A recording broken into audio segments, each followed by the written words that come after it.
that is how I feel after I just got done reading the new chapter of Berserk. Berserk is my favorite thing of all time. I fucking love Berserk. I fucking like. I got the rest of my manga right there. It's literally all Berserk, and then there's more, and then I got the fucking holy grail of Berserk, literal like Bible. Like you see this shit. Like all this is just. I fucking love Berserk. I love it so much. And when I heard that they were gonna continue it, oh my god, I was so fucking happy. Until you fucking read this shit, man. This is probably one of the saddest, fucking emotional, weirdly uplifting like things I've ever like read. Cause like the things Guts goes through is incredible. Um. So, yeah, Guts is a swordsman.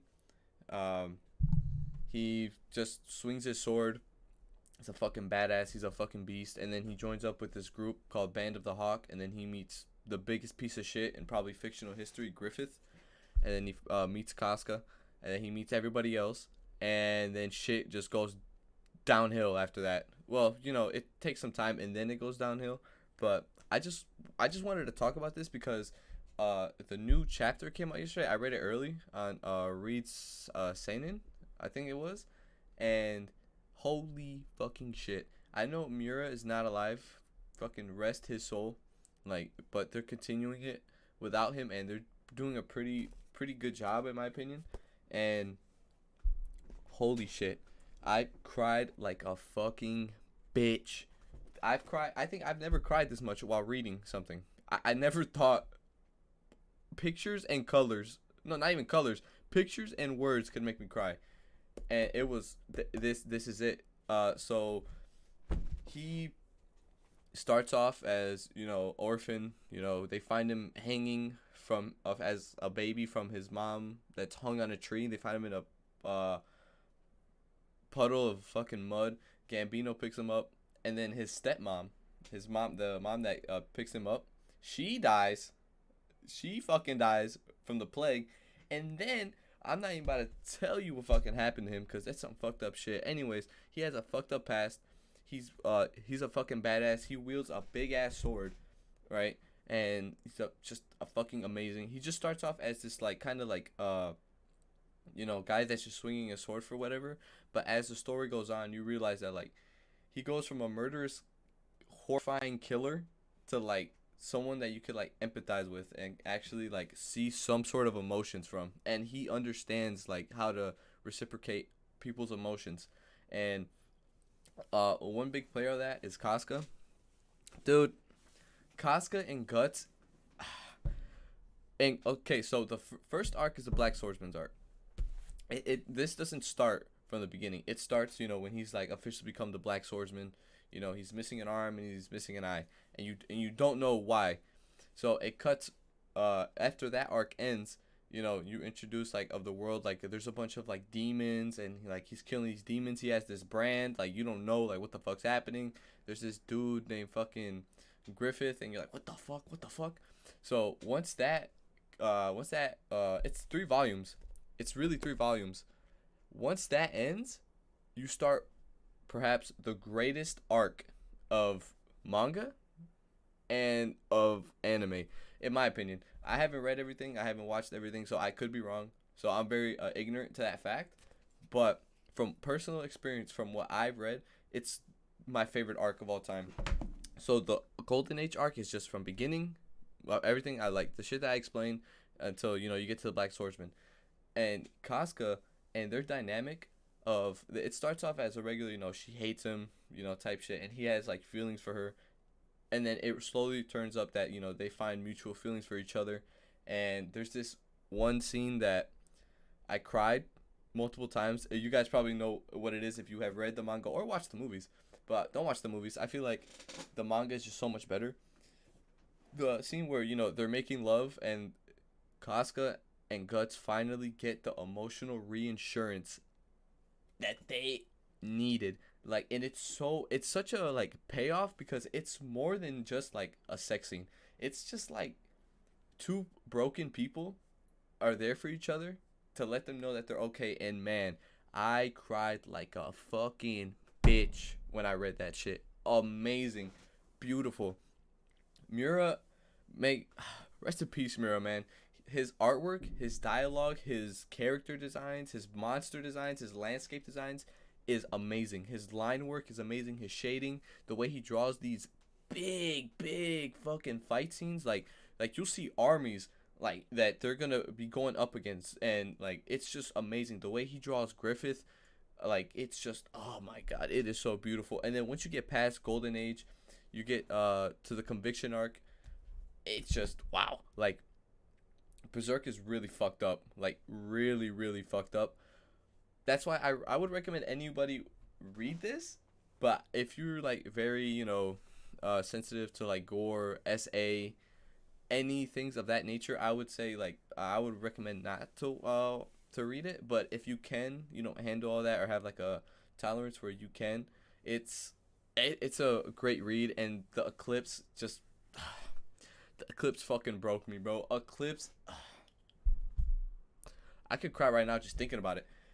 I had to take a break. I had to take a physical break from reading this for about 4 days. I was at work down terribly. I would go to the bathroom and I would think about the Eclipse and I would fucking tear up, bro. Like it was just not good.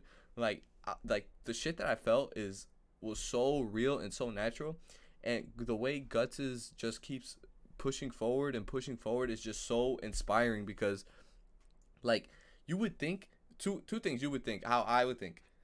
You would think all this shit that happened to Guts, he would give up. Like, if I was put in those shoes, I'd give up. Or he'd be turned into a villain, and he's not. He's a good guy. He's like, he's a protagonist, but he's not always the good guy though. That's another thing I love about Berserk. You have these pieces of dialogue, of interactions, of fight scenes where you start to question if Guts really is a good guy. Like, I think it's shortly after Conviction, and he fights Roseanne, and I'm like, damn, like I was like, holy shit, Guts is not really like he's the protagonist, but he's not the good guy. Like, and I just love how Miura just sets it all up to where like you just he's just a person. Like all those emotions we all feel. Like that's why I feel like Guts. He's my favorite main character of all time. Guts is one of the most relatable people of like all time, not because of the shit that he went through, but like of the spirit of just wanting to keep pushing forward, going to your goal, like no matter what, he's gonna go get that shit. And it's just so beautiful when everything just comes together. The everything I mentioned earlier, the art, and then the story, the characters, the dialogue, everything is just, even the side characters are fucking amazing. So after what happens with the Band of the Hawk, he has a new group, and they're so good. Like there are parts of the story where like some of the main focus is on Griffith, and everything that happens with it. I'm not gonna spoil it because you really gotta watch it. You gotta read it.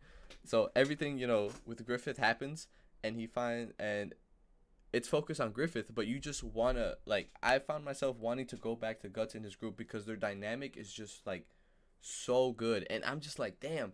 After what happened with the Band of the Hawk, I was just like, there's just no way that he could that Miura can like do it again with other people, and he does. And then Puck, my boy Puck, bro, Puck supremacy up in this shit, man. I fucking love Puck. He's like the comedy relief that like Berserk needs, because in some points Berserk is actually pretty funny. Behind all the murder, the grimness, the darkness, the empty void that it leaves you, like there's a little small piece of humor, and it's just amazing. I'd recommend this shit. This shit's a 10. This shit, no, you know what? I'm gonna give it a 9 because I'll give my final rating when it's done. But right now, Berserk is a fucking 9. It's, oh my god, like it's a lengthy read, but it does not matter. Berserk deserves everyone's attention, and it deserves a good anime adaptation. We'll probably never get it because of some shit that happens in it, but that's okay because I feel like if they just leave it as a manga, it's good, because the artwork is just so hard to translate into anime. Like they can't do it justice, and they've already tried twice.